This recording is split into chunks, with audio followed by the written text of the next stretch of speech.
زندگی حضرت محمود غزنوی کے ذہن میں 3 سوال رہتے تھے، لیکن ان 3 سوالوں کا انہیں جواب کہیں سے نہیں ملتا تھا۔ پہلا سوال یہ تھا کہ جب بھی ان کے گھر میں ان کی بیوی بڑی سخت تھی، اگر کوئی آپس میں جھگڑا ہو جاتا، کوئی بات ہو جاتی، تو وہ چرب زبانی میں حضرت محمود غزنوی سے کہتی کہ تم جہنمی۔ آپ کے ذہن میں ہمیشہ وہم رہتا کہ میں جنتی ہوں یا جہنمی ہوں، کیا پتا یہ خاتون صحیح کہتی۔ اور دوسرا سوال آپ کے ذہن میں رہتا کہ لوگ کہتے کہ محمود غزنوی سبکتگین بادشاہ کا بیٹا نہیں ہے، بلکہ انہوں نے کہیں سے اسے اڈاپٹ کیا ہے، اسے کہیں سے لیا ہے۔ یہ ذہن بھی آپ کے، یہ سوال بھی آپ کے ذہن میں رہتا کہ کیا میں سبکتگین بادشاہ کا بیٹا ہوں کہ نہیں۔ اور تیسرا سوال یہ آپ کے پوری زندگی ذہن میں رہا، یہ جو حدیث ہے ان العلماء ورثۃ الانبیاء، یہ جو علماء ہیں انبیاء کے وارث ہیں، علم والے یہ انبیاء کے وارث ہیں۔ یہ سوال بھی ان کے ذہن میں رہتا کہ یہ شاید علماء نے اپنی توقیر بڑھانے کے لیے، اپنی عزت بڑھانے کے لیے یہ بات اپنی طرف سے گھڑی ہے۔ اتنا بڑا مرتبہ کہ انبیاء کی وراثت علماء کو مل رہی ہے، یہ بات بڑی بلند ہے اور بڑے درجے والی ہے، بڑے مرتبے والی ہے۔ یہ سوال بھی ساری زندگی حضرت محمود غزنوی کے ذہن میں رہا۔ ایک مرتبہ آپ حج کے لیے جا رہے تھے، جب آپ بادشاہ تھے، شہنشاہ تھے، قافلہ لے کے حج کے لیے جا رہے تھے۔ ایک طالب علم وہ بھی ساتھ سفر کر رہا تھا۔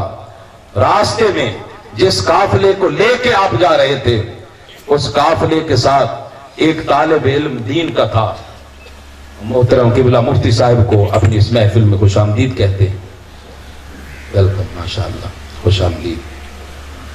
تو ایک طالب علم بھی دین کا اس قافلے کے ساتھ تھا۔ حضرت محمود غزنوی نے دیکھا کہ جس طرح قافلے سفر کرتے تھے، راتوں کو زیادہ سفر کرتے تھے، ایک مقام پہ جا کے پھر پڑاؤ ڈالتے تھے۔ اب حضرت محمود غزنوی نے دیکھا ایک شخص لالٹین ملازم جو پکڑے ہوئے ہے، ایک نوجوان ہے، وہ اس نے کتاب کھولی ہوئی ہے، دینی کتاب کھولی ہوئی ہے، اور لالٹین کے ساتھ ساتھ جھک کے پڑھ رہا ہے۔ حضرت محمود غزنوی کی نظر اس جوان پہ پڑی، تاکہ اتنے باتیں کی جا رہی ہیں، قصے کہانیاں سنائی جا رہی ہیں، لوگ اپنے اپنی آپ بیتی سنا رہے ہیں، آپ ہو کہ آپ کتاب پڑھ رہے ہو، آپ بھی باتیں کرو، باتیں سنو۔ انہوں نے کہا کہ جو وقت میں دنیا کی فضول باتوں میں ضائع کروں، کتنا ہی اچھا ہو کہ میں وہ وقت بھی اللہ تبارک و تعالیٰ کے دین کو پڑھنے میں صرف کروں۔ حضرت محمود غزنوی نے وہ لالٹین جو ان کے پاس تھا اسے دے دیا اس بچے کو، اور ایک اور لالٹین سامان میں سے نکلوا لیا، ملازم نے لالٹین نکال لیا۔